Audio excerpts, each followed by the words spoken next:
انسانی تاریخ کی پہلی تحریر کہاں لکھی گئی؟ Welcome to my channel hidden history fact. کیا آپ نے کبھی واقعی گہرائی سے سوچا ہے کہ انسان نے پہلی بار کب اور کہاں اپنی بات کو پتھر یا مٹی پر ہمیشہ کے لیے محفوظ کیا ہوگا؟ وہ لمحہ کیسا ہوگا جب انسان نے پہلی مرتبہ آواز کو نشان میں بدلا ہوگا، جب اس نے محسوس کیا ہوگا کہ یادداشت کمزور ہو سکتی ہے مگر لکھی ہوئی بات صدیوں تک زندہ رہ سکتی ہے۔ آج ہم سفر کریں گے تقریباً 5000 سال پیچھے انسانی تاریخ کے اس موڑ پر جہاں سوچ نے پہلی بار شکل اختیار کی۔ ہم بات کر رہے ہیں میسوپوٹیمیا کی، جسے انسانی تہذیب کا گہوارہ کہا جاتا ہے۔ یہ علاقہ دریائے دلجا اور فرات کے درمیان واقع تھا اور آج کے عراق کے بیشتر حصے پر مشتمل ہے۔ زرخیز زمین، دریاؤں کا پانی اور منظم آبپاشی کے نظام نے یہاں ایک عظیم تہذیب کو جنم دیا۔ یہی وہ سرزمین تھی یہاں دنیا کی پہلی باقاعدہ تحریر وجود میں آئی۔ تقریباً 3200 قبل مسیح میں سومیری تہذیب نے ایک تحریری نظام ایجاد کیا جسے کیونیفارم کہا جاتا ہے۔ کیونیفارم کا مطلب پیچر نما تحریر۔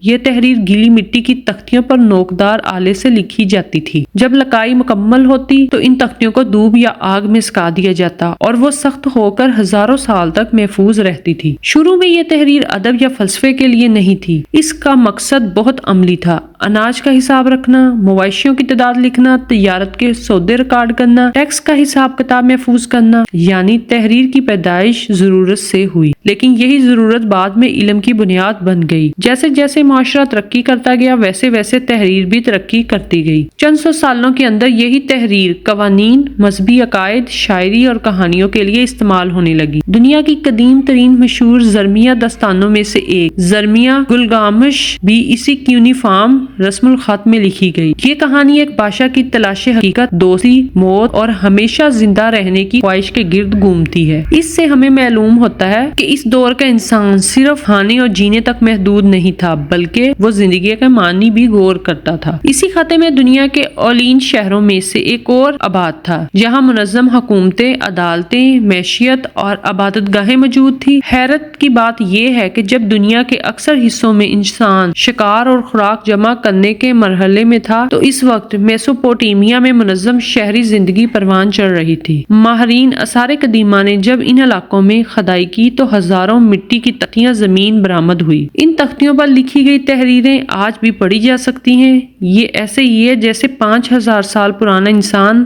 آج ہم سے براہ راست بات کر رہا ہو۔ وہ ہمیں بتا رہا ہو کہ اس کے معیشت کیسی تھی، اس کے قوانین کیا تھے اور وہ کن خداؤں پر ایمان رکھتا تھا۔ دلچسپ بات یہ ہے کہ اس وقت نہ کاغذ تھا، نہ قلم، نہ پرنٹ پریس، نہ انٹرنیٹ، صرف مٹی، ایک نوکدار قلم نما آلہ اور انسانی ذہن۔ مگر اسی سادہ نظام نے آگے چل کر تحریر کی بے شمار اقسام کو جنم دیا۔ مصر میں ہیروگلیفس، چین میں قدیم رسم الخط اور بعد میں الفبائی نظام۔ وقت کے ساتھ تحریر آسان ہوتی گئی مگر بنیاد وہی رہی۔ خیالات کو محفوظ کرنا۔ اگر ہم آج اپنے موبائل فون پر میسج لکھتے ہیں، کمپیوٹر پر ای میل بھیجتے ہیں یا سوشل میڈیا پر پوسٹ کرتے ہیں تو دراصل ہم اسی سفر کا جدید مرحلہ ہے جس کی ابتدا میسوپوٹیمیا میں ہوئی۔ جدید ٹیکنالوجی کی بنیاد پر تحریر ہے، کیونکہ علم محفوظ ہوگا تو ہی منتقل ہوگا اور منتقل ہوگا تو ہی ترقی ہوگی۔ یہ سوال بھی اہم ہے، کیا واقعی میسوپوٹیمیا ہی سب سے پہلی تحریر کی جائے پیدائش تھی؟ زیادہ تر تاریخی شواہد یہی بتاتے ہیں، لیکن آثار قدیمہ کی دنیا میں نئی دریافتیں ہمیشہ ممکن ہوتی ہیں۔ زمین کے نیچے شاید ابھی بھی ایسے راز دفن ہیں جو انسانی تاریخ کے بارے میں ہمیشہ سوچ بدل دیں۔ سوچئے اگر تحریر ایجاد نہ ہوتی تو کیا ہوتا؟ شاید قوانین محفوظ نہ رہتے، سائنسی علم آگے منتقل نہ ہو پاتا، تاریخ صرف زبانی روایت تک محدود رہتی اور وقت کے ساتھ مسیح ہو جاتی۔ تاریخ نے انسان کو وقت پر قابو پانے کی، اس نے ماضی کو حال سے اور حال کو مستقبل سے جوڑ دیا۔ یہی وہ لمحہ تھا جب انسان نے صرف جینا نہیں بلکہ اپنی موجودگی کو ہمیشہ کے لیے ثبت کرنا سیکھ لیا۔ اگر آپ کو تاریخ کے ایسے ہی چھپے ہوئے راز جاننا پسند ہے تو چینل کو سبسکرائب کریں، ویڈیو کو لائک کریں اور کمنٹس میں بتائیں کہ اگلی ویڈیو کس موضوع پر ہونی چاہیے۔ میں ہوں آپ کا میزبان، آپ دیکھ رہے ہیں ہڈن ہسٹری فیکٹ۔ ملتے ہیں اگلی ویڈیو میں ایک اور حیران کن تاریخی راز کے ساتھ۔